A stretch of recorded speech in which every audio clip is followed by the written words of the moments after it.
Olá, pessoal, tudo bem? Agora sim, vamos dar início aqui à nossa live, né? A gente vai falar aqui sobre psicometria, machine learning, inteligência artificial. Queria agradecer substancialmente aqui a presença de todos vocês. É um prazer enorme estar aqui com vocês.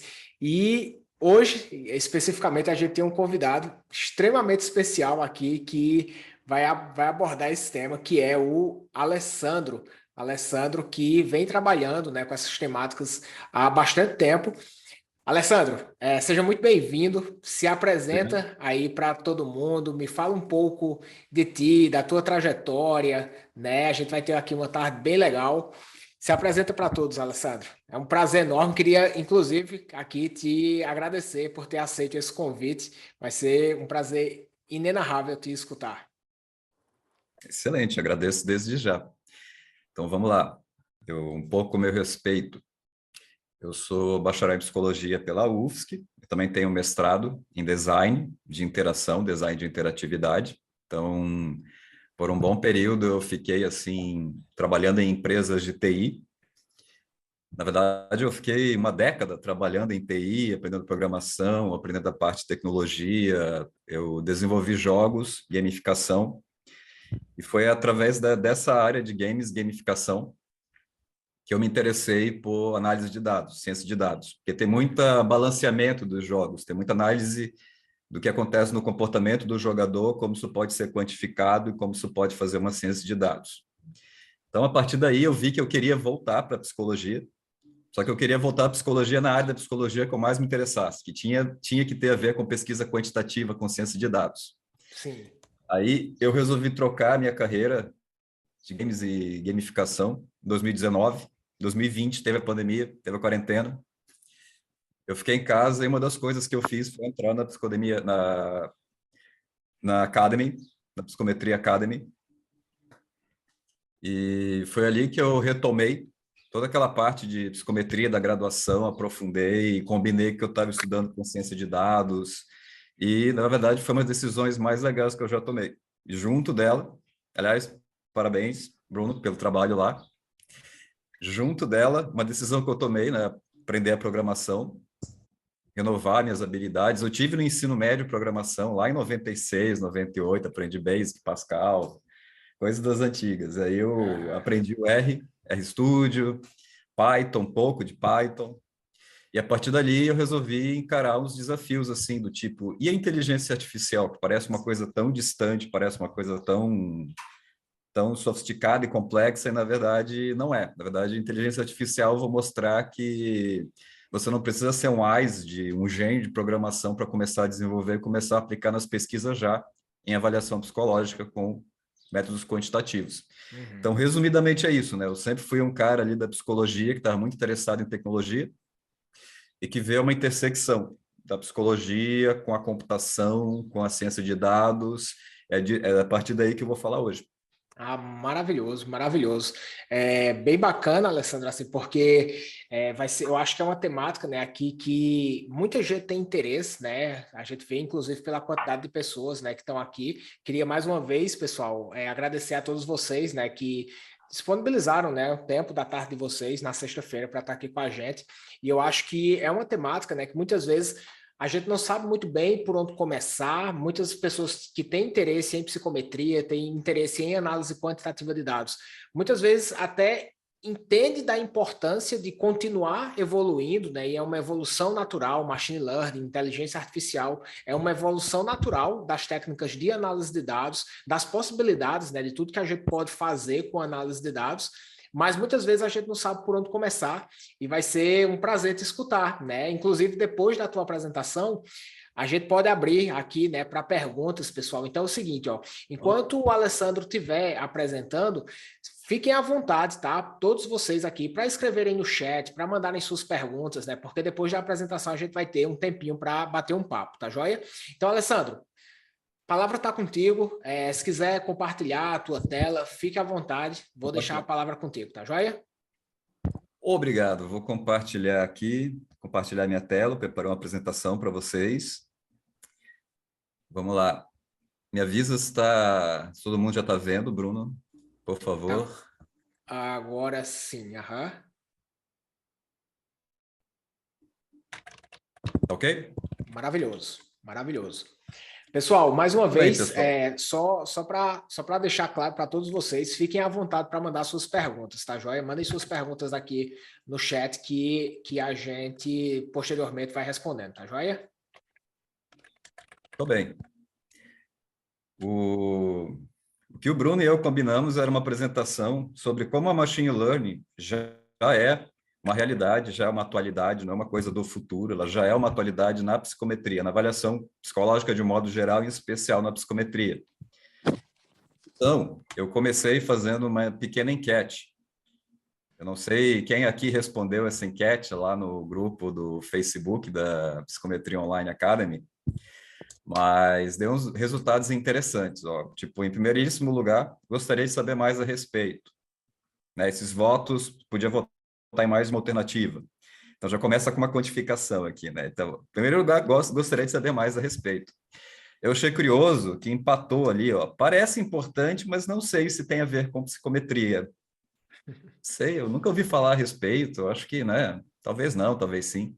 Empatou com não sei direito o que é inteligência artificial, e é interessante que tenha empatado esses dois, assim, como eu não sei direito o que é inteligência artificial, não sei se tem a ver com psicometria. Ah, dois que praticamente não foram votados, eu não conheço IA, eu conheço e já venho aplicando. Então, ninguém votou nisso, ninguém votou em já venho aplicando. Isso foi um dado relevante também. Todo mundo está me ouvindo bem? Está travando? Te Ok, escutamos minha bem, rede Alessandro. Fica à falha. vontade. Vamos lá. Então, essa enquete aqui, ela me levou à seguinte ideia. Vamos fazer uma apresentação, então, que vai ser bem introdutório sobre o que é inteligência artificial, específico para pessoas da psicologia. Então, eu não vou enfatizar muitos aspectos matemáticos, não vai ter equação algébrica, não vai ter aspectos de cálculo de gradiente da função, etc. Então, eu prometo que não vai ter muita matemática e tem só um slide mostrando linhas de código. Na verdade, eu vou enfocar o que é inteligência artificial hoje, um tipo específico de inteligência artificial que está em ascensão, não em ascensão, mas está mais em voga hoje em dia, que é machine learning, e como isso já é uma atualidade sendo aplicada para a gente da psicologia e afins, tá bom? Então, vamos lá, nossos objetivos aqui hoje. O que vem a ser machine learning? Vocês vão notar que eu vou usar de forma, muitas vezes, indistinta, machine learning e inteligência artificial. Não é exatamente sinônimo, que machine learning é um tipo de inteligência artificial, só que hoje em dia é a inteligência artificial, que os outros tipos ficaram relegados ao segundo, terceiro plano. Então, quando eu falar machine learning ou IA, você sabe que eu estou falando de ML, na verdade, tá bom? Uhum. Quais são os tipos de problemas que a ML resolve? Como é que isso se conecta com os problemas que as pessoas da psicologia têm para resolver? Quais são as aplicações que já existem? Vocês vão ver que eu vou trazer umas aplicações assim que algumas parecem ficção científica e outras vão deixar vocês ressabiados, com certeza, porque me deixaram ressabiado. Como estabelecer a validade? Porque a gente sempre está falando na psicometria sobre a validade científica, as várias evidências de validade, como é que faz uma análise, mas não só como analisa, mas como reporta os resultados. Como é que você documenta e demonstra a validade, documenta, como é que os vários tipos de validade, né? Você sabe que validade é um conceito central em psicometria. Então, como é que você estabelece a validade científica de uma avaliação psicológica feita com ML? E quais são as tendências, né? O que está acontecendo agora em 2022 e o que eu aposto que pode acontecer na próxima década, durante essa década, na próxima também. Então, são nossos objetivos aqui hoje, tá bom? Vamos começar, mas para começar, eu vou dar uma prévia histórica que muita gente não espera. Vão achar, eu fiz de propósito para ficar curioso, para trazer um pouco mais do passado da psicologia. Vocês conhecem esse cara aí? O senhor Sigmund Freud, né? Para muitos, ele é a cara da psicologia, a cara da psicanálise. Nesse livro, Psicopatologia da Vida Cotidiana, que é um livro de 1901, o Freud, ele estava, se eu não me engano, ele relata assim casos do cotidiano dele, ele relata uma conversa que ele teve um lapso verbal. Então, ele pega, durante uma viagem de trem, ele pega um lápis, papel e borracha e faz esse diagrama. Esse diagrama aí foi feito à mão pelo Freud. E nesse diagrama, ele decompõe palavras nas raízes delas, nos prefixos, sufixos, mostra a semelhança sintática, morfológica, semântica, etc. Então, ele faz uma análise lexicográfica de por que aquele lapso verbal aconteceu e qual era o processo psíquico inconsciente que explica, né? Hoje a gente chamaria de construto psicológico, talvez, qual era o processo psíquico que explica aquele lapso verbal observável, certo? Então, Freud, nesse livro, ele faz esse diagrama e diz que seria uma maravilha se ele sempre conseguisse fazer esse diagrama, se ele sempre conseguisse fazer essa análise quantitativa, de certa forma, né? Não deixa de ser um dado categorial, criar fluxogramas, etc. Ok? E é interessante destacar que hoje nós temos isso, que é uma análise de textos, de falas, durante uma sessão de psicoterapia, na qual a inteligência artificial faz a mesmíssima coisa que o Freud fez lá em 1901, só que ela faz de forma automática numa fração de segundos. Enquanto que o Freud usou a intuição dele, a sensibilidade dele adquirida ao longo de décadas de experiência como psicoterapeuta, observações clínicas que ele fazia, ele fez durante uma tarde que ele ficou de trem indo de um país para outro lá na Europa. E aqui a inteligência artificial tem uma vantagem de automatizar isso, não consumir tanto tempo do psicoterapeuta e já entregar o resultado mais adiantado para o psicoterapeuta. O nome dessa técnica aqui é Natural Language Processing, que é um tipo de Deep Learning, que eu vou mostrar mais à frente. Então, isso aqui, por isso eu defendo, já falei para o Bruno uma vez, que se vivo fosse, o Freud seria um defensor do uso de inteligência artificial na psicoterapia. Essa é uma tese que eu defendo. Temos esse segundo sujeito aqui, que é bem conhecido também, né? O Sr. Burris Frederic Skinner. Se eu não me engano, foi no livro o Cumulative Record, que é um dos livros do final da carreira dele, mais reflexivos, mais filosófico do final da carreira.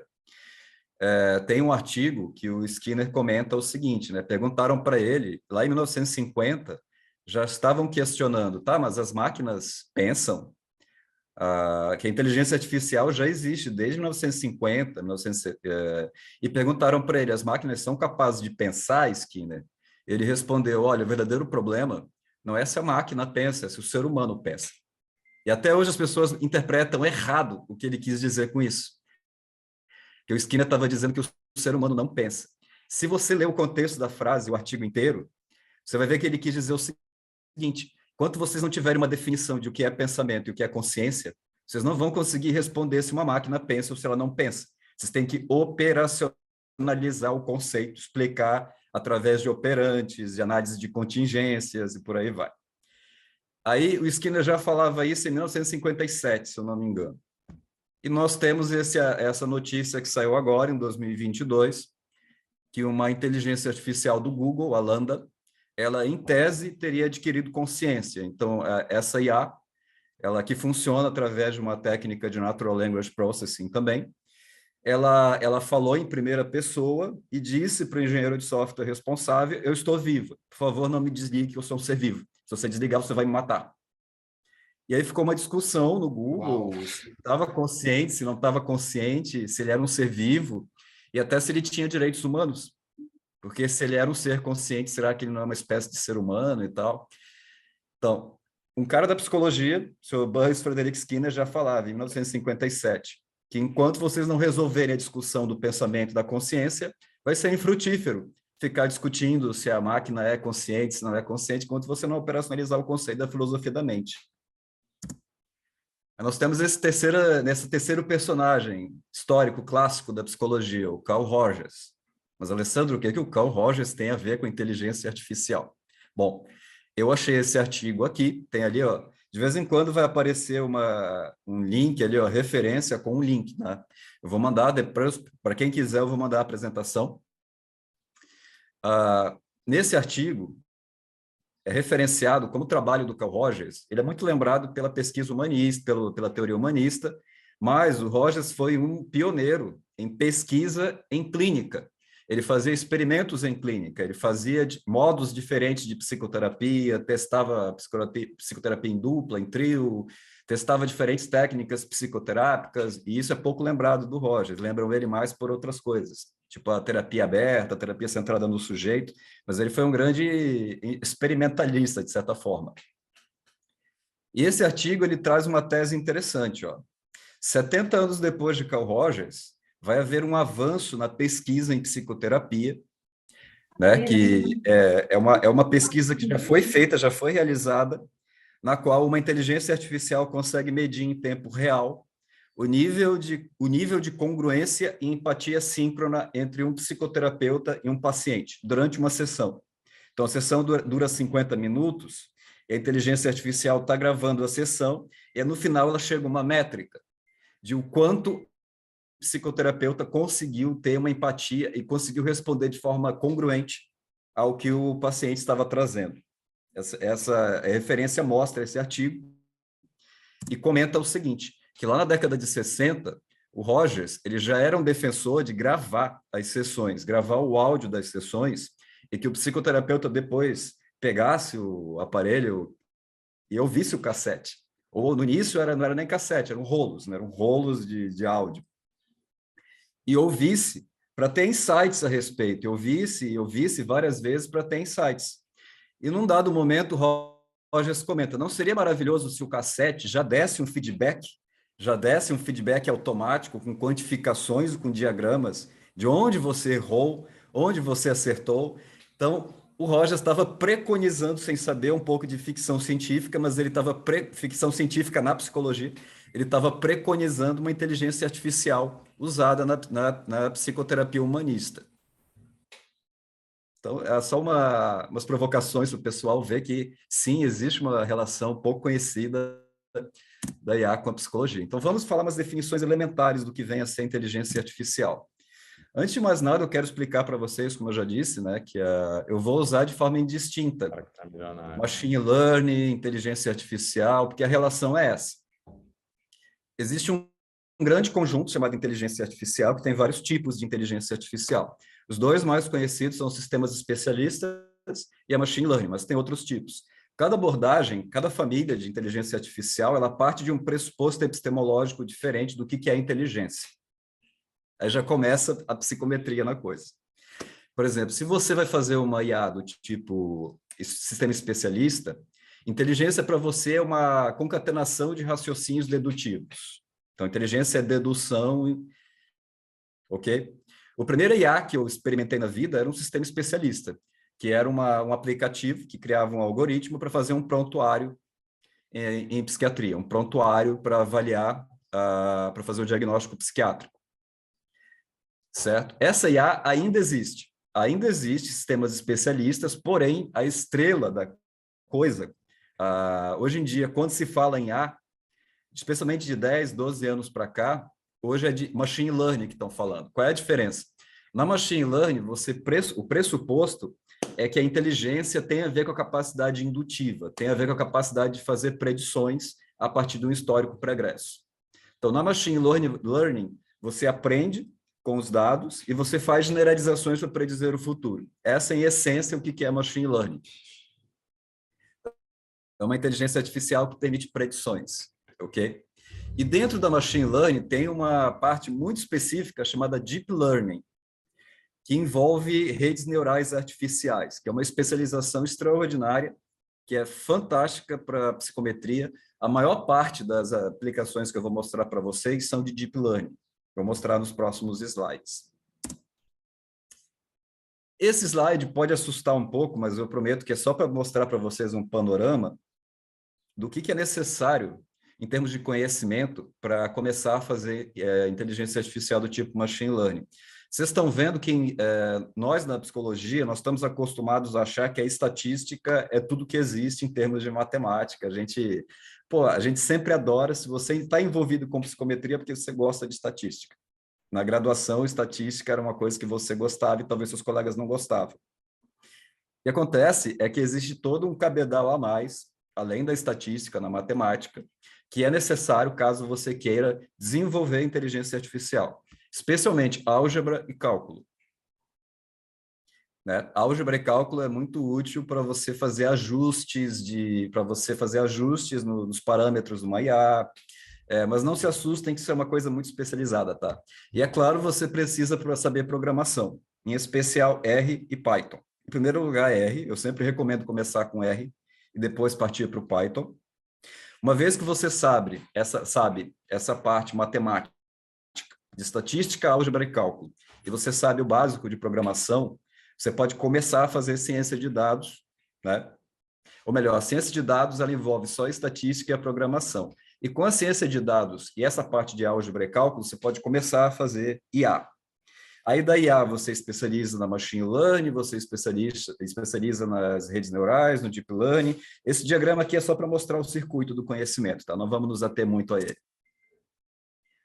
Aqui vocês estão vendo alguns problemas clássicos que a machine learning, de um modo geral, não só na psicologia, resolve. Então, quem entende de estatística multivariada já vai reconhecer imediatamente ali alguns casos que são clássicos na estatística multivariada. Por exemplo, problemas de classificação, problemas de regressão, né? Então, por exemplo, você tem uma base de dados gigantesca e você quer criar um algoritmo que, através de regressão, faça uma predição ou uma classificação. Vou dar um exemplo para vocês. Recentemente, eu tive em mãos uma base de dados sobre o teste Raven de inteligência, né? O teste Raven de inteligência. E aí ele tinha uma série de parâmetros sociodemográficos, né? Variáveis sociodemográficas de quem respondeu ao teste Raven, tinha o score bruto e tal. E aí eu fiz uma inteligência artificial que era capaz de, a partir do perfil sociodemográfico dos respondentes, predizer o nível de score que eles teriam. Qual é a utilidade disso? Digamos que eu tenha em mãos dados a respeito de uma população, e eu quero fazer predições do que eu posso esperar daquela população em termos de coeficiente QI. Através de uma inteligência artificial, eu poderia fazer essa predição. Vocês vão ver que predição é uma palavra-chave em machine learning. Também existe problemas do tipo redução dimensional, que tem tudo a ver com análise fatorial, problemas de clusterização. Eu espero que vocês estejam habituados com esse linguajar assim, né? Agora, em reinforcement learning, é uma coisa extraordinária, que vocês vão reconhecer muito da teoria, por exemplo, do behaviorismo, que é basicamente o seguinte: a IA é capaz de observar como a pessoa trabalha, observar como ela age, e ao invés de você entregar uma base de dados pronta para ela, ela observa e coleta os teus dados e aprende te observando. De modo que você está dando reforços para ela, reforço positivo, reforço negativo, punições, e ela está aprendendo por observação das tuas contingências.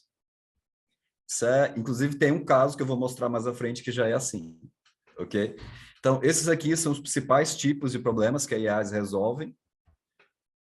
Isso aqui não é para assustar vocês, é só para mostrar que isso é uma rede neural, que é o tipo de machine learning, é uma subgênero da machine learning que é considerado mais avançado, e ela foi feita com apenas 11 linhas de código em Python.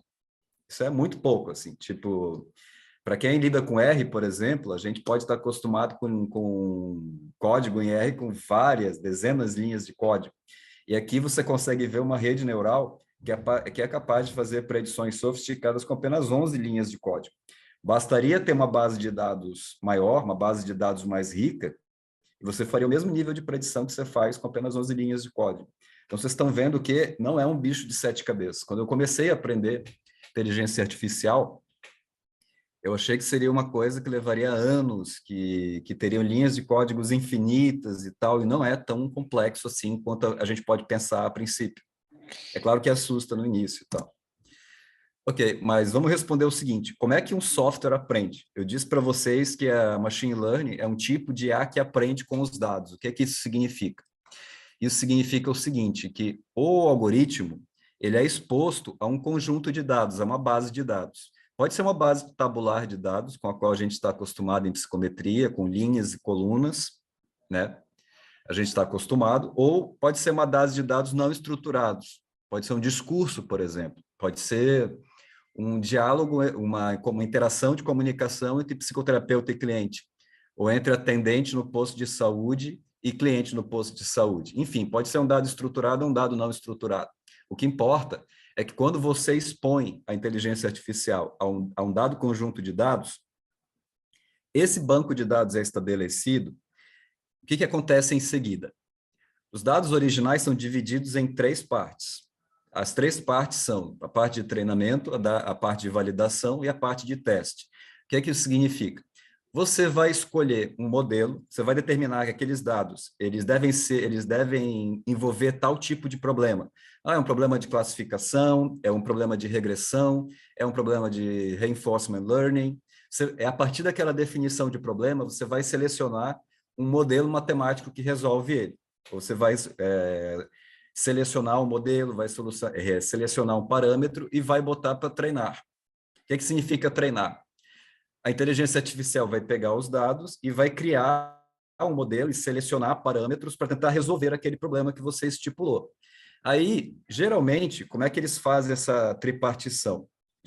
Uma boa prática é você pegar 80% dos dados vão para treinamento, 10% vão para validação e 10% para teste.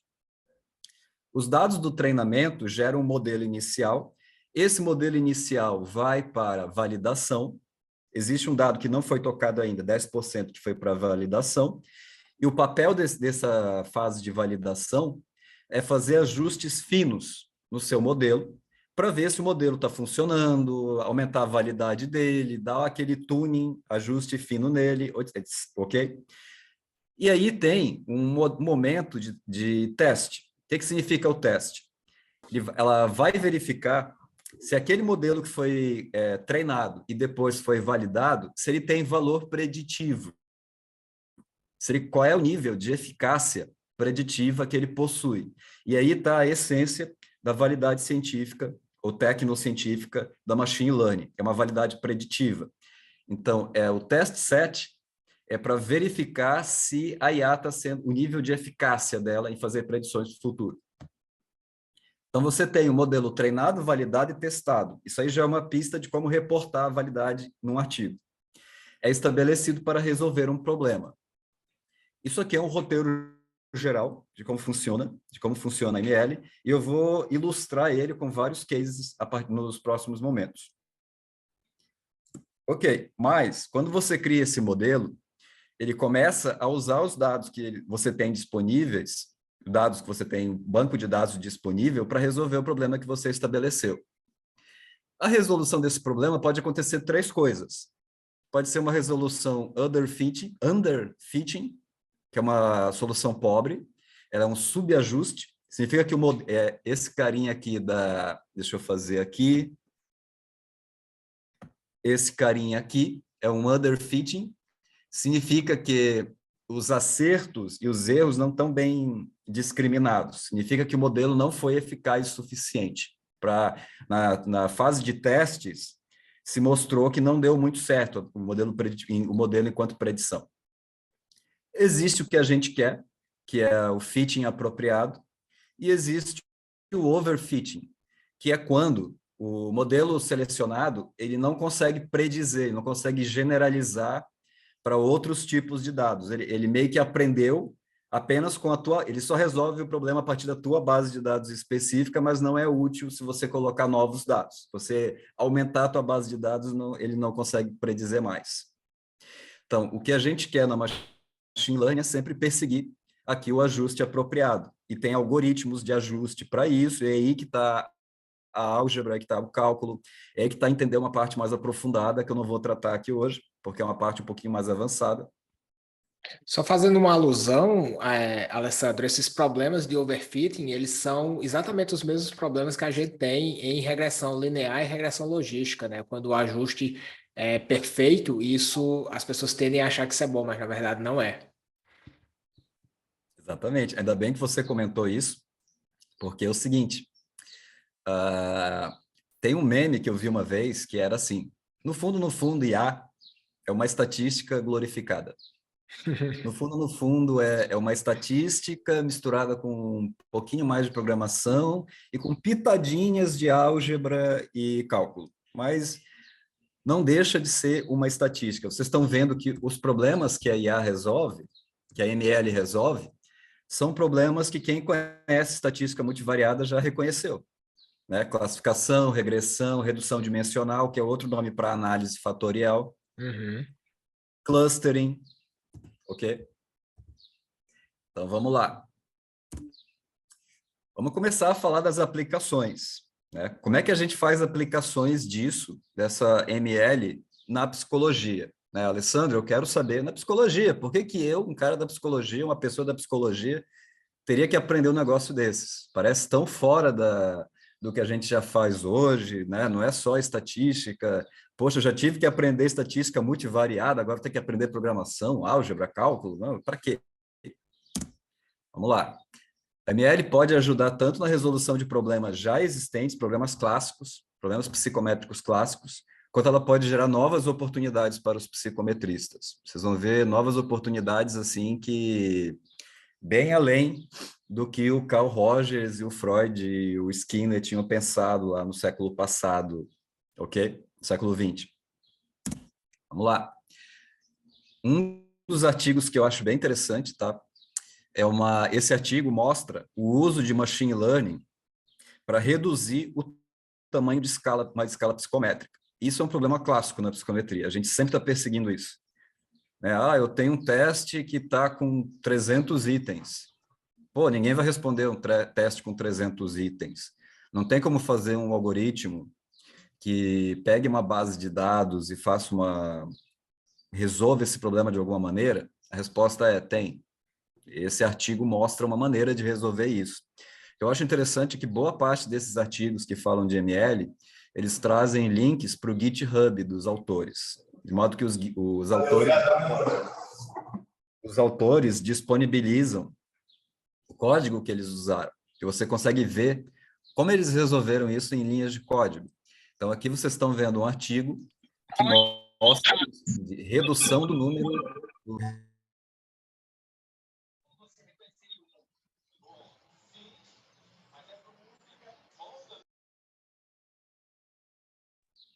Voltei.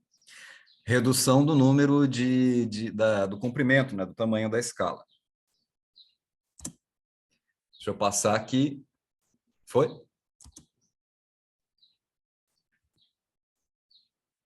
Passou o slide? Não, não. O slide ele continua no mesmo. Agora foi. Agora sim.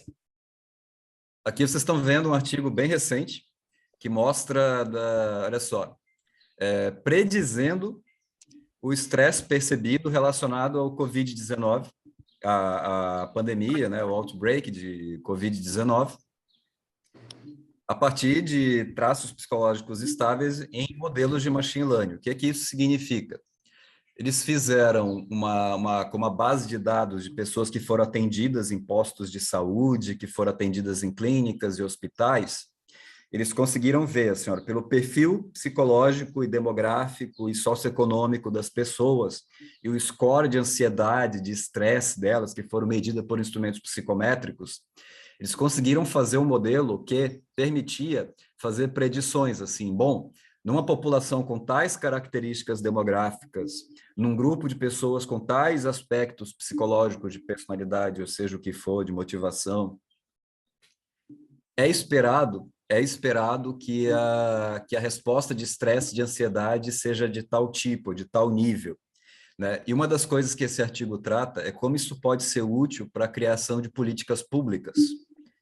Mostra como esse tipo de análise com IA pode ajudar o pessoal da psicologia a interferir mais na saúde pública, na saúde coletiva. Porque na medida que você consegue fazer predições em larga escala, você consegue fazer programas, consegue pensar em intervenções no social, no coletivo. Então, é um artigo bem interessante, aumentar o poder preditivo e também, além disso, além da questão da política pública, esse artigo ele fala do aumentar o poder preditivo dos testes psicométricos, que ele mostra como as escalas, os inventários que foram usados para medir estresse e ansiedade, eles poderiam ser melhorados através da IA para terem um poder preditivo melhor. Quais itens deles mais colaboravam? Se eu não me engano, esse aqui é um problema clássico de regressão múltipla. Então, nesse artigo mostra quais eram os itens de cada escala que eram mais úteis para fazer as predições a respeito do estado de saúde das pessoas. É um artigo bem interessante. Aqui vocês estão vendo a machine learning associada à teoria de resposta ao item, né? Inclusive, ele comenta o seguinte: é um novo framework analítico estatístico que permite, opa, eu estou com um negócio aqui em cima, que permite maior acurácia de testes baseados em teoria de resposta ao item. Para quem é da área de educação, para quem trabalha com esse tipo com essa abordagem, né, da psicometria, que é super importante, esse artigo ele mostra como tem tudo a ver, como o machine learning, especialmente, se eu não me engano, é um modelo de deep learning pode ser usado para aumentar e potencializar a teoria de resposta ao item. Esse aqui é um dos que me deixam ressabiado, é um dos que me deixam assim, ok, é possível? Não apenas é possível, como esse caso aqui já conta com mais de 10 anos. Se eu não me engano, é de 2012, é uma inteligência artificial que funciona como uma técnica de dados não estruturados. Isso quer dizer o seguinte, ela não depende de uma base de dados tabular, como a gente está acostumado com linhas e colunas. Antes eu falei para vocês de dados não estruturados em forma de texto, que é o Natural Language Processing. Esse tipo de inteligência artificial lida com imagens. Então, o que ele faz é o seguinte, ela pega fotos ou vídeos de pessoas, reconhece padrões anatômicos e padrões de movimento da face, e a partir desses padrões e do som, da maneira como a pessoa fala, ela consegue predizer se a pessoa é heterossexual, se ela é homossexual ou bissexual, com 91% de acerto. E essa inteligência artificial conseguiu 91% de acerto há 10 anos atrás. Então, a gente não sabe como é que está hoje. É claro que esse tipo de coisa imediatamente já levanta uma bandeirinha vermelha, assim, pera lá, quer dizer que se eu colocar aquelas câmeras de segurança que já existem no Brasil, né, já são usadas no carnaval no Brasil, para policiamento e reconhecimento de rostos, quer dizer que uma daquelas câmeras pode acertar com esse grau de acurácia, com esse nível de acerto, a sexualidade de uma pessoa, isso não é um risco muito grande? Minha resposta é um risco muito grande. Isso é o tipo de coisa que acho que vai suscitar perguntas no final, assim. Eu espero que suscite, porque reflexão ética tem tudo a ver com inteligência artificial. Está aqui a fonte do The Guardian, né? Aqui vocês estão vendo duas aplicações que eu acho bem interessantes de detecção de sintomas e transtornos. O que significa isso aqui? Ó? Essa primeira é a respeito da identificação de agressividade. Eles botavam um paciente que estava tendo uma consulta psicoterápica e ele estava usando sensores na cabeça, de modo que era possível ler respostas neurofisiológicas através de EEG. E essas respostas de EEG, elas eram cruzadas com o que a pessoa estava falando, com dados não estruturados verbais. Então, a inteligência artificial media, com deep learning, redes neurais artificiais, media, ao mesmo tempo, sinais fisiológicos do cérebro e media respostas verbais do discurso do paciente, para identificar se tinha um correlato a respeito de agressividade, se era possível identificar sinais de agressão passiva, agressão ativa, numa sessão de psicoterapia. Eles chegaram à conclusão que sim, com alto grau de eficácia, de acurácia, era possível identificar isso, e com isso, esse nível de agressividade no discurso, era possível identificar sinais de melhores intervenções na psicoterapia, o que remete, de novo, à questão da pesquisa em psicoterapia, que o Carl Rogers já falava, lá nos anos 60, 70, que era preciso fazer mais pesquisa na psicoterapia, não deixar ela só com a intuição, que era a pesquisa empírica e analítica com dados quantitativos eram bem-vindos também. Então, esse primeiro artigo é sobre isso. Essa segunda referência aqui eu recomendo para quem estiver interessado em Deep Learning, que é um modelo mais avançado de Machine Learning. O que é que ele faz? É extraordinário, assim. Ele detecta transtornos mentais, especialmente depressão, através de posts em redes sociais. Tipo Facebook, Instagram, discursos, textos que as pessoas postam em grupos no WhatsApp, O que que isso significa? Se eu não me engano, foi nesse artigo que eles fizeram um experimento em que uma universidade, com o consentimento dos alunos, todos os alunos tinham um aplicativo, e era de uma espécie de rede social da universidade, e esse aplicativo monitorava a saúde mental dos alunos, de modo que quem estivesse passando por uma crise de ansiedade relacionada a estresse do estudo, solidão por estar fora, por estar longe da família, alguma coisa do gênero, seria possível predizer episódios de depressão, predizer crises e intervir antes que as crises acontecessem. Uma espécie de predição de problemas patológicos. Mais ou menos como naquele filme do Tom Cruise, Minority Report, mas ao invés de predizer crimes, você estaria predizendo problemas de internação, problemas... E nesse artigo é relatado como eles conseguiram prevenir um suicídio. Como uma pessoa que estava planejando cometer suicídio, houve uma intervenção antes, por causa da inteligência artificial, e um suicídio foi evitado. É um estudo bem interessante. Bom, Alessandro, eu não sei se tu conhece, mas nessa linha de saúde mental tem um estudo que, com inteligência artificial, eles fizeram uma análise de discurso e conseguiram prever, com 100% de precisão e acurácia, quem iria apresentar surtos psicóticos em um determinado período de tempo futuro.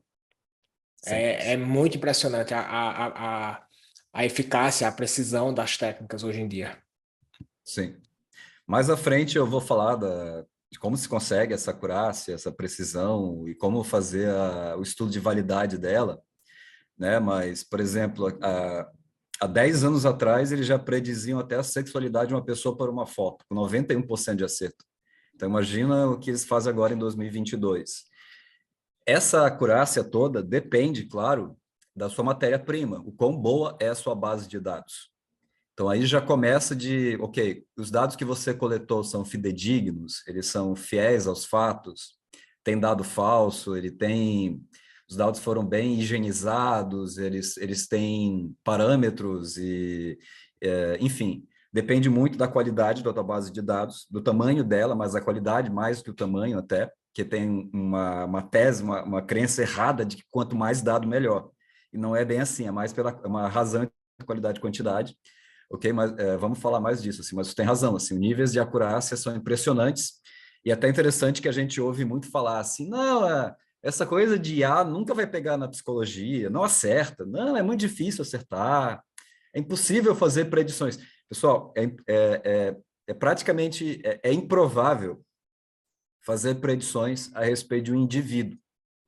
Mas quando você está falando de estatística, você está falando de predições a respeito de uma população, ou de um grande grupo, um coletivo, aí o poder preditivo começa a aumentar muito. E a machine learning é sempre sobre predizer comportamentos numa escala de macrocontingência, assim, nunca de, enfim, tem até um livro de ficção científica do Isaac Asimov que tinha psicohistória, que era possível prever o que uma civilização ia fazer, mas era impossível prever o que um indivíduo ia fazer.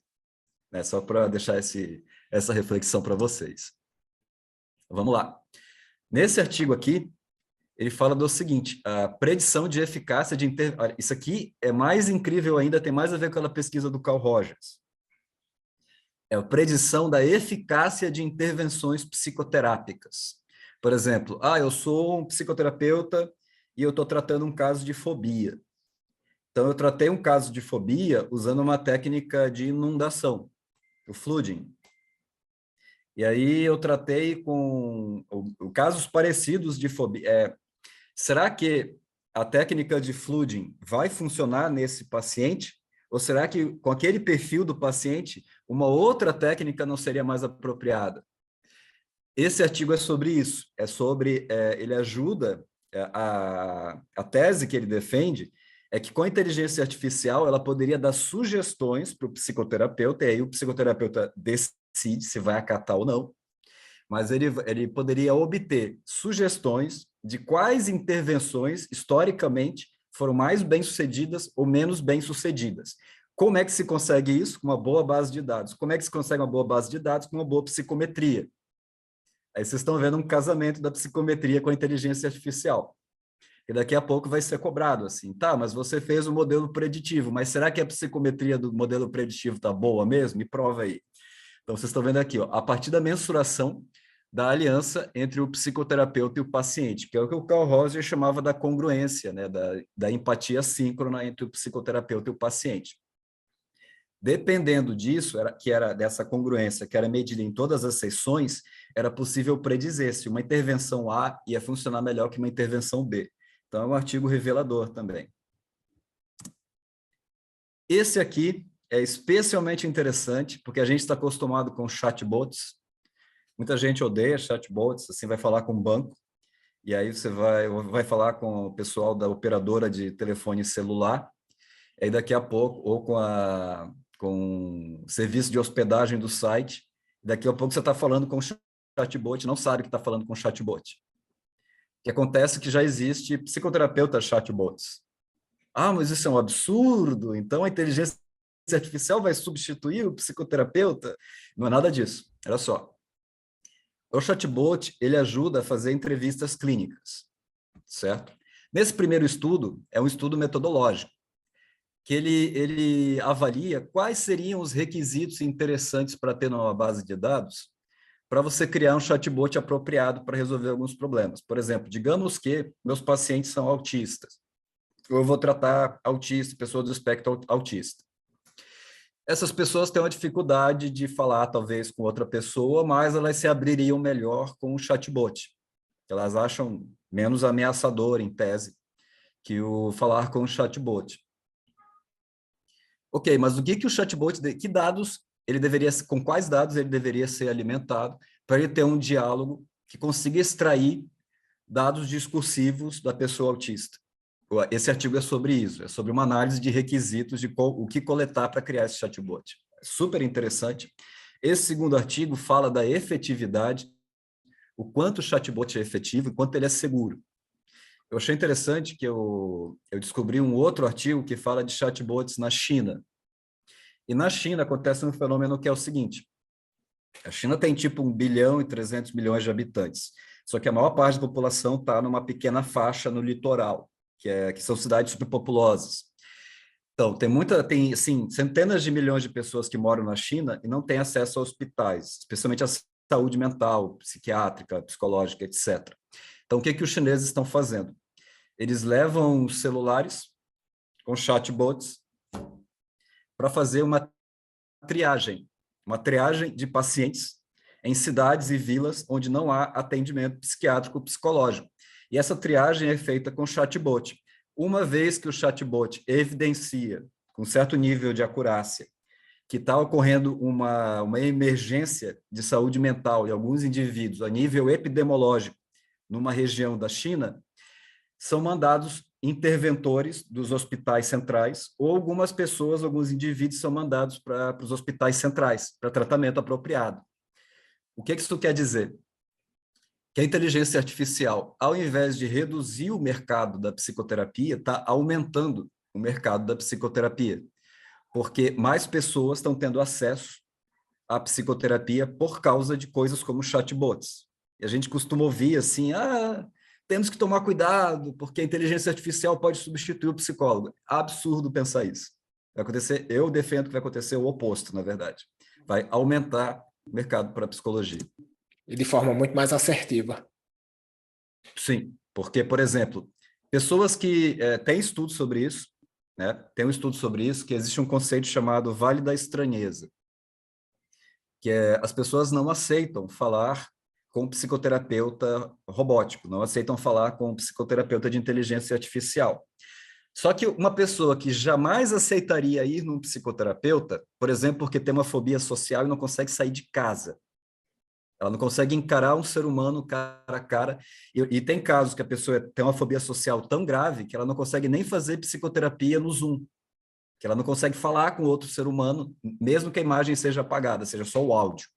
Mas ela aceita falar com o chatbot. Essa pessoa começa a psicoterapia com o chatbot, ela cria coragem, entre aspas, e daqui a pouco ela vira paciente, ela aceita fazer via Zoom com o ser humano, ela aceita sair de casa para fazer presencialmente, tem estudo sobre isso, é bem interessante mesmo. Assim. Então, tipo, a inteligência artificial trazendo novos clientes para a psicoterapia, clientes que não estavam sendo alcançados anteriormente.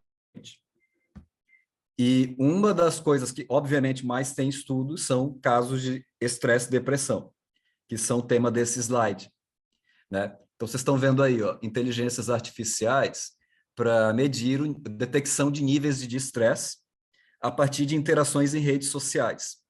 Então, por exemplo, o que eles fazem? Eles pegam um assunto, sei lá, um jogo de futebol. Aí eles medem para saber qual torcida do futebol está mais estressada, está mais aborrecida, ou está mais feliz. Ou marketing político, uma questão eleitoral. Ou a respeito de uma marca.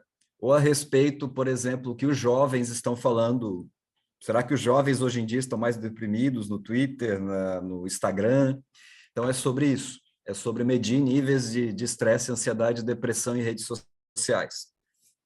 Já o segundo não é para coletar e observar e monitorar os dados, mas para fazer intervenções mesmo. São chatbots para ensinar pessoas estratégias de coping, que é como lidar com o estresse. Então, como é que começa?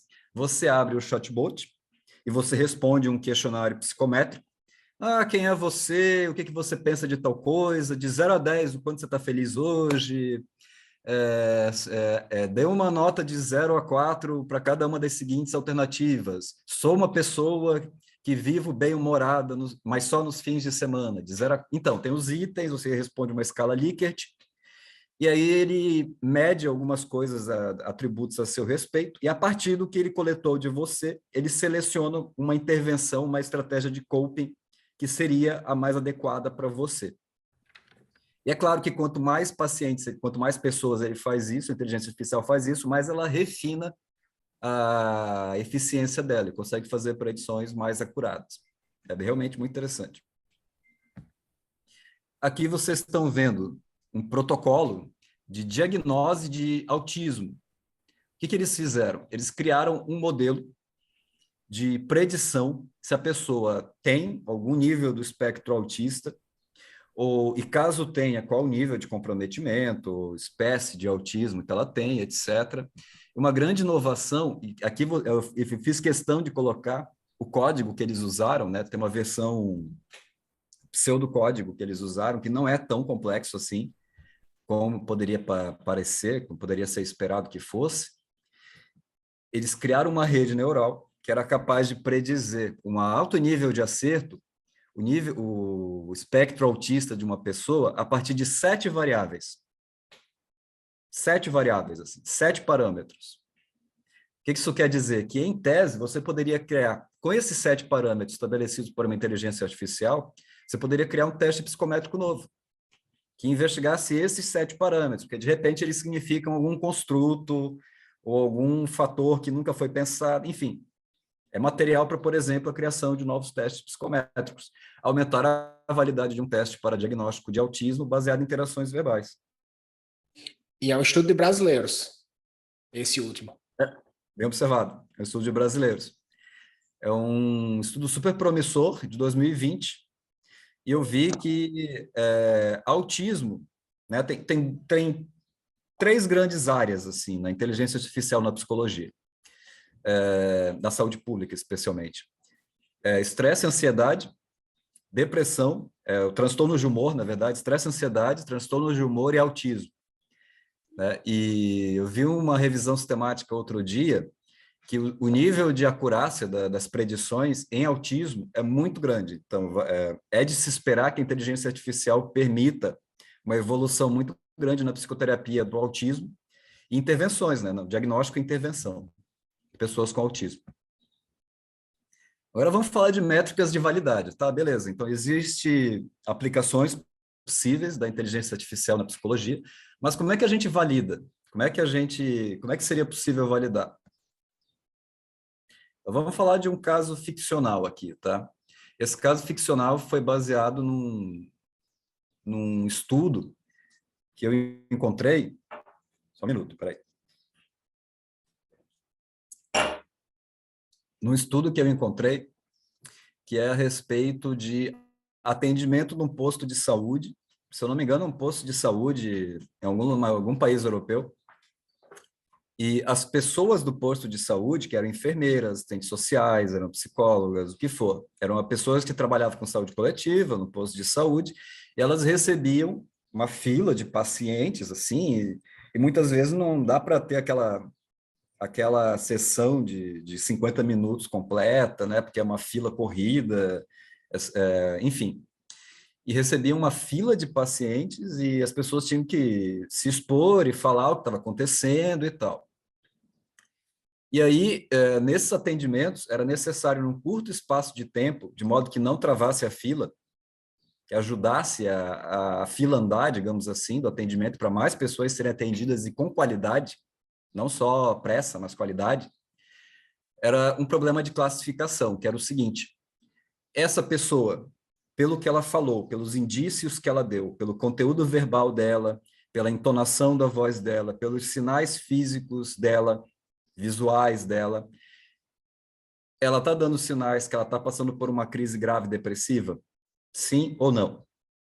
Ou pode ser mais de uma classe, pode ser uma classe sim, pode ser uma classe inconclusiva e pode ser uma classe não. Então, vocês estão vendo um problema de classificação. Existe uma coleta de dados, esses dados de um prontuário, do prontuário da pessoa a respeito do atributos demográficos, atributos de um questionário psicométrico que a pessoa respondeu, e a partir dos dados não estruturados do discurso dela, ou de fotos e reconhecimentos de imagem, de EEG, etc. Mas está tendo dados, e esses dados são usados para resolver um problema de classificação, que é a seguinte: quais pacientes da fila eu devo priorizar para atendimento de intervenções de crises mais arriscadas?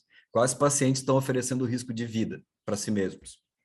Então, é um problema clássico de classificação.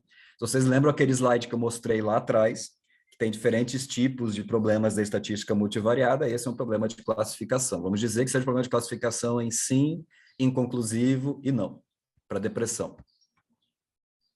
E aqui vocês estão vendo uma coisa que, para quem já trabalha com psicometria, já está acostumado, né? Vocês estão vendo o seguinte: a questão da precisão, imprecisão, viés, e se está com viés, se não está com viés, ok? Mas é legal destacar o seguinte, que no mundo da psicometria, muitas vezes vocês vão encontrar isso com o nome de validade de critério. E eu observo nos artigos que eu li que a validade preditiva, ela é o núcleo da coisa. O que é mais esperado numa machine learning é o quanto por cento é a acurácia dela. Não é a única coisa esperada, mas é o cartão de visita, digamos assim. A validade preditiva é a que mais importa, mas não é a única coisa que importa. O que é a validade preditiva? Grosso modo, é quantos verdadeiros positivos e verdadeiros negativos estão sendo obtidos, numa razão entre os falsos positivos e os falsos negativos. E aí vale destacar que praticamente não existe modelos que acertam 100% dos casos.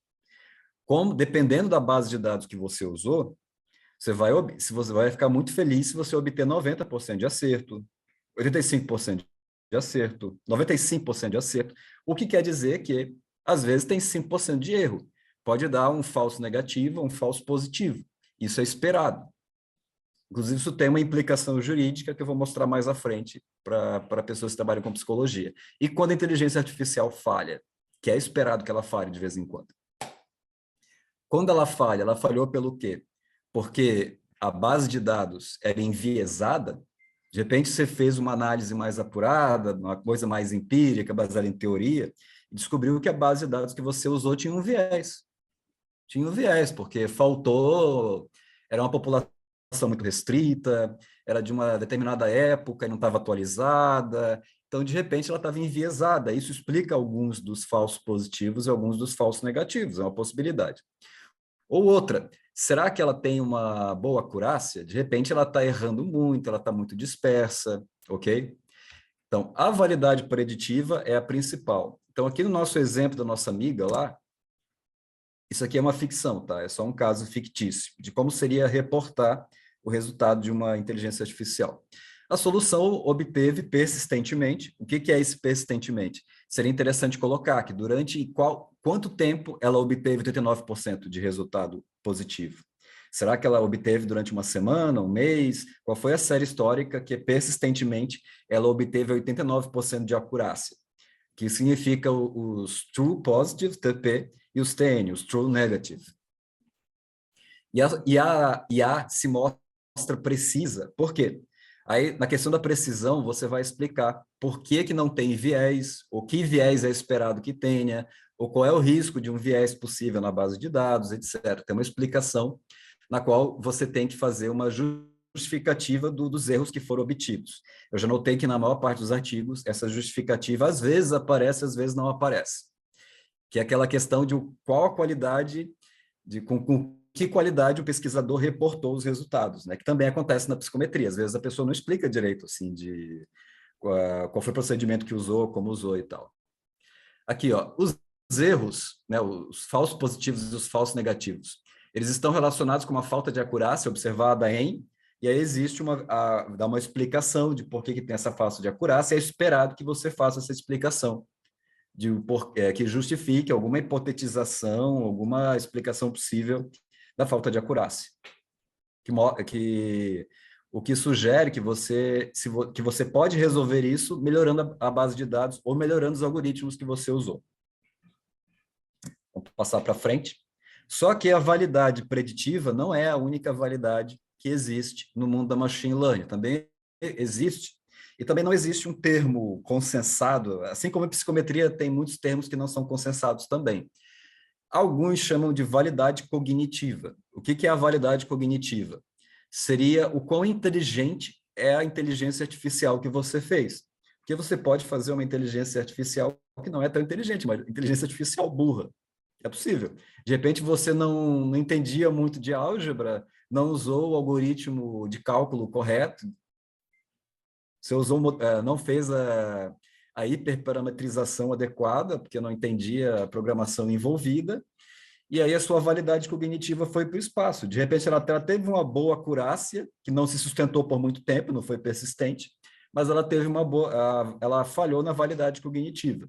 É claro que, muito provavelmente, se a validade preditiva ela é persistente no longo prazo, é o sinal que a sua validade cognitiva deve estar boa. É esperado que ela... ok, é esperado. Mas você tem que pormenorizar isso. Você tem que colocar em métricas de como... Boa como? Como é que está a sua validade cognitiva? Então, eu vou mostrar para vocês as principais. Tem bem mais além disso, tá? Quais são as principais métricas de validade cognitiva? A primeira é a razão entre features e números de casos. Então, por exemplo, a base de dados que você usou, ela tinha quantas colunas? Quantas variáveis foram necessárias nela? 30, 40, 50? Mais? E qual era o número de casos que você usou? Você conseguiu fazer com 300, com 1.000, com 4.000? Quando é saúde pública, epidemiologia, os estudos que eu vi da Europa e da China, tem assim, tipo, milhares de linhas, né? Centenas de milhares de casos. Então, muitas vezes, essa razão é boa. Então, essa primeira métrica quase nunca falha, né? Porque as pessoas usam com bastante número de casos e tal. E quando você reduz o número de features, de novo, não é quanto mais número de casos, melhor. É uma boa proporção. E também não é necessariamente quanto menos features, melhor. Mas é quanto mais logicamente úteis são as features que você selecionou. Né? Existem métricas a respeito da qualidade de cada feature. Existe métrica para isso. Então, vamos lá. O segundo é a otimização... Oi? Ouviu alguma coisa? Não. Foi só um ruído. Pode continuar, Alessandro. Está maravilhosa a apresentação. Tá legal. Então, a gente tem a otimização da hipótese. Já são 5:05, eu vou dar uma acelerada, tá? A gente tem a otimização da hipótese original. O que é a hipótese original? O que resolve aquele problema que no caso da nossa amiga ali, é um problema de classificação se a pessoa é uma depressiva que merece uma intervenção prioritária ou não. Aí existe a questão da função custo, que é uma função que diz respeito à performance de acertos. Você tem que melhorar, reduzir a função custo para mais acertos acontecerem. O que reduz a função custo é chamado de gradiente descendente. O gradiente descendente pode ser feito através de N algoritmos. E você tem que conhecer todos os algoritmos, os mais usados, mais comumente usados para cada tipo de problema psicométrico. É aí que entra o seu repertório de conhecimento na programação, na álgebra, no cálculo. Por exemplo, um dos algoritmos mais usados para classificação é o Random Forest. Ele é muito usado em classificação. Mas para algumas bases de dados, o Random Forest não é uma boa solução. Vai depender da natureza dos seus dados, vai depender da natureza da proporção entre features e número de casos. Tem uma série de coisas a levar em consideração. Mas você tem que explicar a função custo que você adotou, algebricamente como é que ela funcionava, qual foi o algoritmo que você usou para o gradiente descendente e como foi a parametrização dele, qual foi a taxa de aprendizagem obtida, que é a eficiência. A taxa de aprendizagem é uma medida da eficiência do gradiente de gradiente descendente agindo sobre a redução da função custo. É uma coisa que já começa... Eu não vou entrar em muitos detalhes sobre isso, que é uma parte mais avançada. E tem uma parte importantíssima da validade cognitiva, que é a taxa de regularização, que é o quanto o ajuste fino da fase de validação da sua machine learning foi bem sucedido, para gerar uma melhor acurácia, uma maior validade preditiva. Então, aqui são as principais, não todas, métricas de validade cognitiva. Aqui, no caso da nossa amiga, teria que reportar da seguinte maneira: a solução teve uma satisfatória razão entre o número de casos e features, 150, segundo tal autor, é uma proporção que está ok, por causa disso, é ok para tal tipo de problemas. A otimização da hipótese, a função custo pode ser descrita na seguinte fórmula: o algoritmo de gradiente descendente usado foi tal algoritmo, com tais parâmetros. Tudo isso tem que estar descrito no seu artigo, tem que estar descrito para provar que você fez realmente, e ainda é uma boa prática você colocar o código completo, ou o link para o GitHub, ou um link para a pessoa baixar o código que você usou, para ela verificar que você realmente fez tudo isso. E aqui existe um terceiro nível de validade, que é a da validade econômica. O que é a validade econômica? Alguns artigos usam, outros não usam, e, na verdade, poucos usam, assim, na verdade, que é o seguinte: a justificativa técnico-profissional de usar a inteligência artificial. Redução de custos operacionais, ganho em volume de decisões possíveis, velocidade de processamento, é o quanto a IA ajuda, o quanto a IA empodera o psicólogo. No caso da nossa amiga, ajudou a redução das horas na fila, o que ajuda os pacientes, ajudou em termos de empoderamento dos avaliadores, observou-se que os avaliadores começaram a cometer mais acertos e menos erros, uma redução do tempo de avaliação acertada, não é qualquer avaliação, mas uma avaliação eficaz, uma redução do número de avaliações erradas. Então, esses resultados, eles já são historicamente conhecidos na psicometria, eles também são usados na inteligência artificial. Então, vamos para algumas conclusões. Esse slide aqui é a respeito, olha só, é um artigo de 2014 que mostra, ele fala de Big Data. Big Data é um termo ultrapassado, é um termo antiquado, mas é porque esse artigo é de 2014. Né? Hoje falo de Data Science, ciência de dados. Esse artigo já fala que a ciência de dados, ela representa, ou vai representar na próxima década, que é a década que a gente vive hoje, 2020, a maior revolução metodológica da história da psicologia. O que é que isso significa? Cada vez mais os psicólogos e as psicólogas vão ter acesso a dados que vieram de meios digitais, seja pelo metaverso, pelas redes sociais, pelo que for, pela internet 5G, etc. Cada vez mais nós vamos ter esses dados, e especialmente para estudos epidemiológicos, isso vai ser decisivo para a nossa produção. Esse artigo aqui traz um questionamento interessantíssimo da psicometria ubíqua. O que é a psicometria ubíqua? É aquele risco que existe de poderes centralizadores, estados, corporações, saberem segredos psicológicos a seu respeito, saberem, por exemplo, uma coisa que você não quer que saibam, a sua posição política, em que você vai votar para presidente, ou se você é homossexual, ou heterossexual, ou se você é de qual religião. Em tese, com a psicometria ubíqua, seria possível fazer esse nível de predição de cada indivíduo. Isso poderia ser usado, por exemplo, para micro-targeting eleitoral, ou para micro-target de campanhas de marketing, publicidade personalizada. Uma outra coisa que apareceu muito é que a turma da psicologia será cada vez mais cobrada a fazer predições e não tanto explicações. A psicologia sempre foi muito baseada em explicações teóricas. As explicações teóricas ainda serão úteis, ainda terão o seu lugar. Só que cada vez mais vai haver cobrança por predições, do tipo, ok, mas essa intervenção que você usa funciona, vai funcionar em tal tipo de paciente, se você, enfim. Não é que a explicação e a teoria vai deixar de existir, mas cada vez mais a parte empírica e preditiva vai ter em destaque. Esse livro é fantástico, ele fala sobre inteligência artificial para a saúde comportamental, e ele faz algumas predições, digamos assim, porque a gente vai passar pela frente. Juridicamente falando, quem é o responsável se a IA erra? A gente tem um problema parecido com, por exemplo, se um carro inteligente atropela uma pessoa, quem deve ser processado? O dono do carro, a empresa que fez o carro, o programador que desenvolveu a IA que dirigia o carro? E se uma IA diz que uma pessoa, numa crise judicial, se a criança deve ficar com o pai ou com a mãe?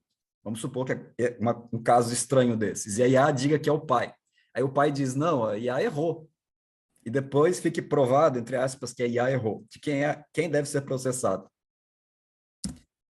Como fica o Vale da Estranheza? A Vale da Estranheza é aquela coisa de que, quando eu estou falando com uma IA, eu estou me abrindo com uma IA, eu estou falando com um chatbot numa psicoterapia, e de repente ela fala uma frase que não quer dizer nada, que prova que era uma máquina que eu estava falando. Ela quebra completamente o clima que estava rolando de empatia, de congruência de sentimentos, etc. Põe-se a perder todo o processo terapêutico, põe-se a perder todo o vínculo, que tinha uma ilusão de vínculo que está sendo criado, e aí, de repente, tudo foi para o espaço. Como é que a gente vai lidar com isso, caso tenha esse tipo de intervenção? Será que a IA funcionaria para todos os tipos de casos? Eu acho que não. Já tem evidências de que a IA na saúde funciona muito bem para o autismo, funciona muito bem para intervenções e diagnóstico de depressão, de ansiedade, de transtorno de humor, mas de repente não funcionaria para todos os casos. Não funcionaria para um paciente que tem uma crise existencial, ou dependendo do tipo de queixa que levaria a pessoa à psicologia clínica, a IA seria completamente inútil para ela. E a qualidade do vínculo? Ok, vamos supor que eu estou sendo atendido por um psicólogo. Esse psicólogo usa IA. Ele usa IA como instrumento, como o Freud, como eu disse no início que o Freud usaria. Será que esse paciente não ficaria ofendido de saber que o psicoterapeuta dele está usando uma IA para ajudar a avaliar? Poxa, mas você não seria capaz de... A tua intuição não basta? Você tem que usar uma IA? Será que a qualidade do vínculo não seria afetada? E a IA, ela será uma psicoterapeuta ou uma auxiliar? Eu defendo que ela vai ser uma auxiliar. Como eu disse anteriormente, a IA ela vai funcionar como um acessório que vai funcionar para triagem, para o aumento do alcance do mercado de psicoterapia, para trazer novas pessoas para a psicoterapia, pessoas que precisam, vão ter mais acesso por causa da IA. Mas quem entende de IA sabe que é um absurdo pensar que seria possível criar, nas próximas décadas, um psicoterapeuta que tivesse a qualidade do vínculo de um psicoterapeuta real. O mais provável é que algumas pessoas começariam um processo terapêutico com uma IA, mas caso quisessem aprofundar, elas teriam que procurar um psicoterapeuta de verdade. Bom, gente, para concluir, um pouco do link esse é meu site, eu estou começando ele agora.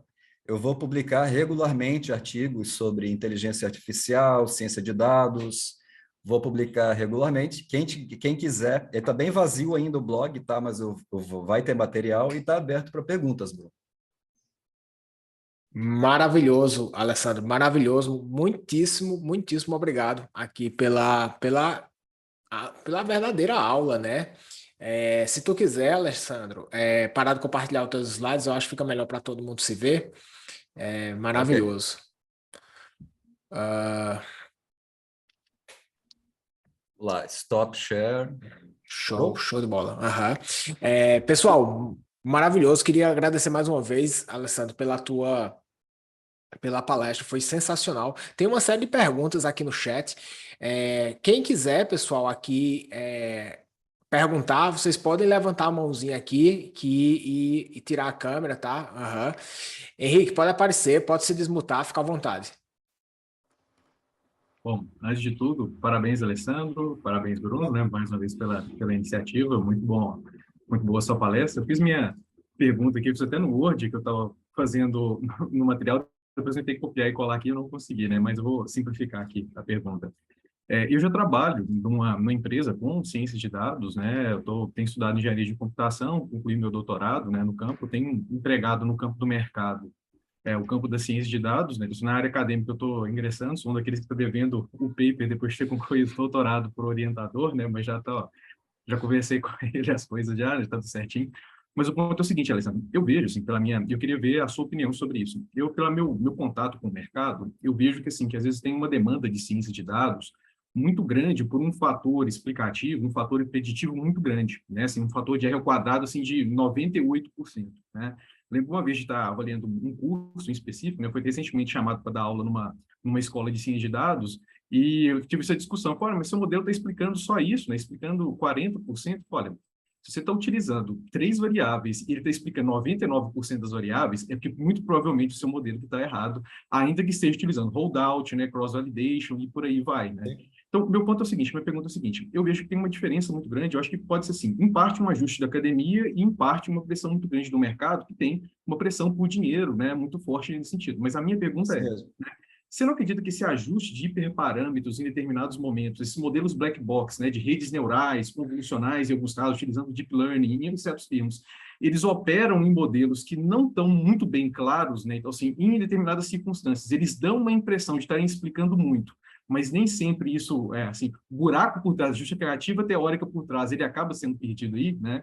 Eu falo isso, inclusive, baseado recentemente, né, nessa empresa que eu trabalho, da consultoria para uma mineradora, e isso foi um grande problema de eu explicando assim, olha, mas vocês não têm justificativa para isso, eu tentando mostrar, por exemplo, toda essa questão mais, que eu aprendi muito mais com o meu orientador, que fez um papel muito bom nesse sentido, né, só que o campo de dados, por vir essa questão de programação e isso aqui tal, que eu também estou entrando em contato, né, e trabalho no IP justamente com isso, acaba, acho que interferindo aí. Mas é mais nesse sentido, qual que é a sua impressão sobre isso, né, e brigadão aí, parabéns mais uma vez.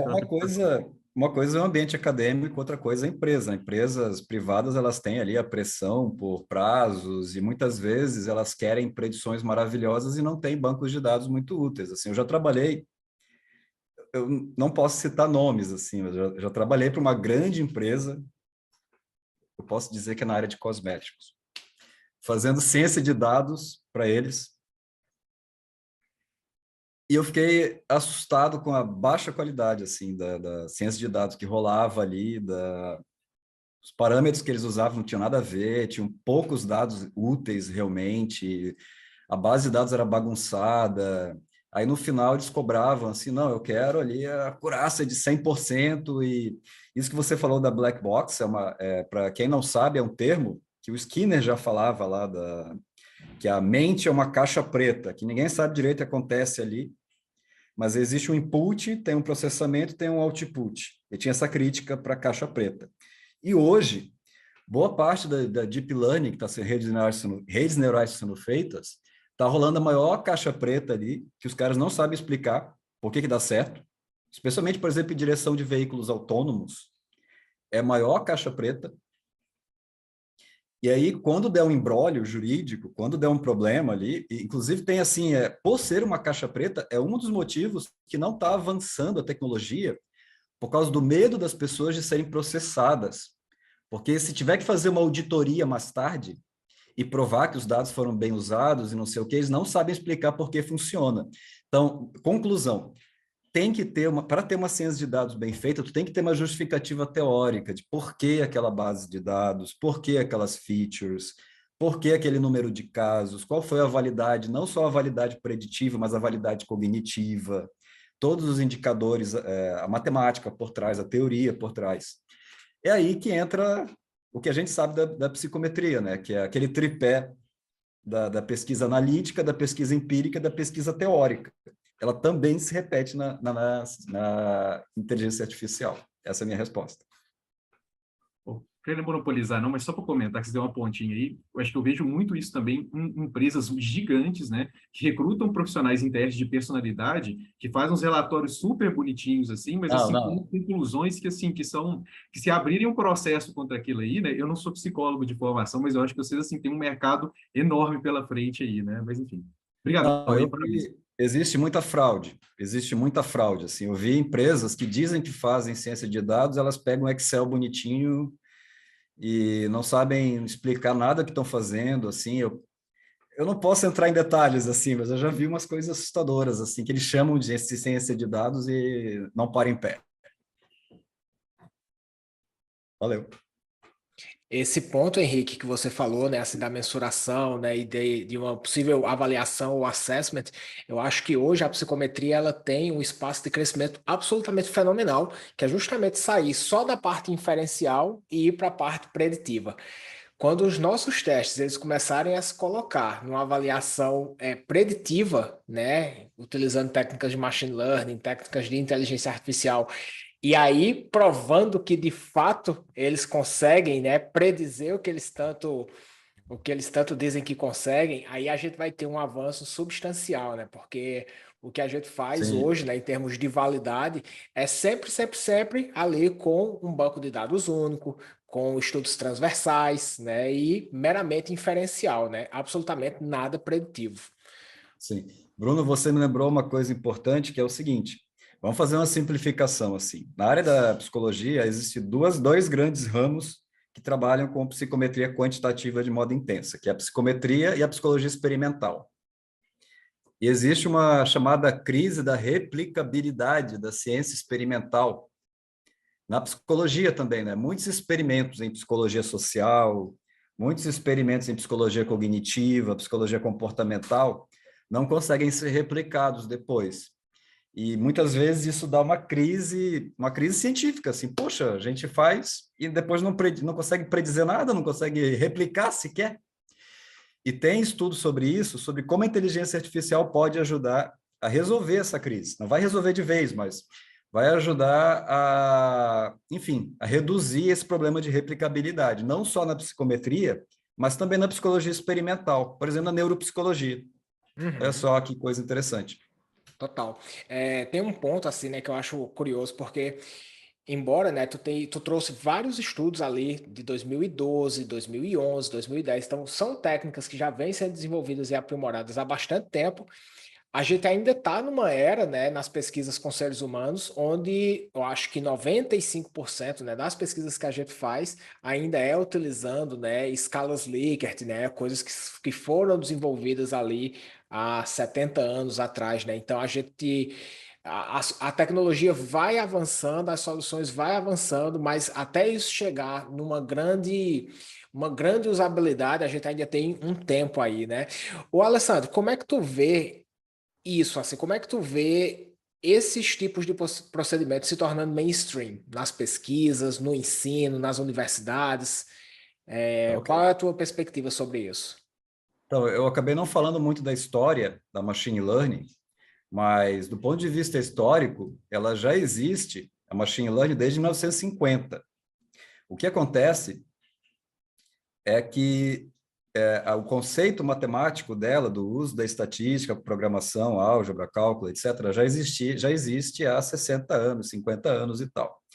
Mas foi a partir da década de 2010, peraí que o sol está me atrapalhando aqui, pronto.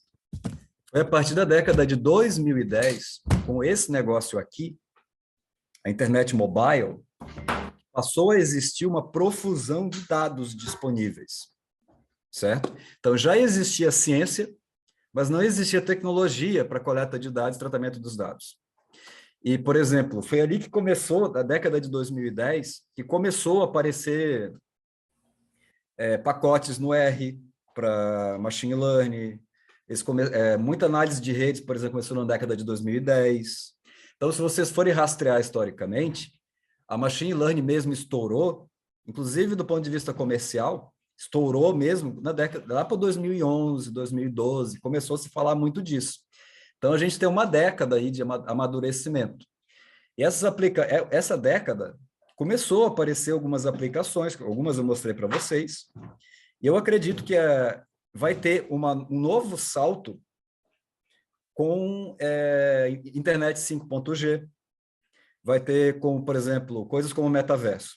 De novo, eu não posso falar a respeito, mas eu estou fazendo uma consultoria para uma empresa do metaverso, que eles estão criando um ambiente de metaverso para negócios. E no metaverso é possível coletar todo uma gigantesco volume de dados que era inédito, que não dá para coletar com celular, com desktop. Então, imagina como é que vai ser a psicometria ubíqua quando o metaverso for uma coisa banal, for uma coisa cotidiana. Quando todo mundo estiver acostumado com realidade mista, realidade aumentada. E aí, a interatividade não vai ser só nas telas de celular e na tela do notebook, mas vai ser, por exemplo, casas inteligentes, carros inteligentes. Imagina quando esses instrumentos puderem ser usados para coleta de dados. Como isso vai afetar a psicologia? Sim, e esse ponto, né, que estava falando aí da psicologia ubíqua, em certa medida ela já é uma realidade, porque, por exemplo, existe uma série de estudos hoje que é capaz, por exemplo, de predizer personalidade com base em tweets, né? Então existe uma série de estudos onde as pessoas pegam as postagens nos tweets e fazem avaliação de características de personalidade com altíssimo poder de predição. Existem alguns aplicativos também que vão avaliar risco de ideação suicida e de tentativa de suicídio com postagens nas redes sociais e existem dados abertos, né? Então, eu acho que com o avanço da tecnologia, com o avanço do 5G, onde a quantidade de dados vai ser muito maior, a gente só vai potencializar umas coisas que já existem, né? Que hoje talvez ainda esteja numa magnitude que ainda não é tão clara para as pessoas, mas que já está presente, né? O tempo inteiro a gente já está fornecendo nossos dados, né? Alessandro, deixa eu te fazer uma pergunta. Quem quer se desenvolver nessa área? Como é que começa a estudar? Por onde começa a estudar? Me fala rapidinho, assim, como é que foi essa tua trajetória, as tuas dificuldades, enfim, dá uma luz aí para quem quer se desenvolver e ficar tão bom nessa área como você ficou, que foi uma trajetória solitária, né? Assim, eu imagino que você não teve uma formação formal, né? Como é que foi isso? Ok, na graduação eu era aquele cara que adorava estatística, então estatística nunca foi um terror para mim, foi um amor, na verdade. Então você tem que amar números, óbvio. E não só estatística, como eu disse antes, tu tem que ter umas noções de álgebra e cálculo, mas não é tanto assim quanto pode parecer. Agora, urgente mesmo é aprender a programar. Eu vou defender uma tese aqui que pode ser meio polêmica, que é a seguinte: a sua maioridade como pesquisador em psicometria só começa quando você aprende a programar. As Até você não possibilidades são saber muito usar o R maiores. e o Python. Hã? As possibilidades são absolutamente infinitas. Sim. Até você aprender o R e o Python, você ainda é uma criança fazendo pesquisa quantitativa. Você vira um maior de idade quando você aprende a programar. E assim, pessoal, não é aprender a programar de um modo geral.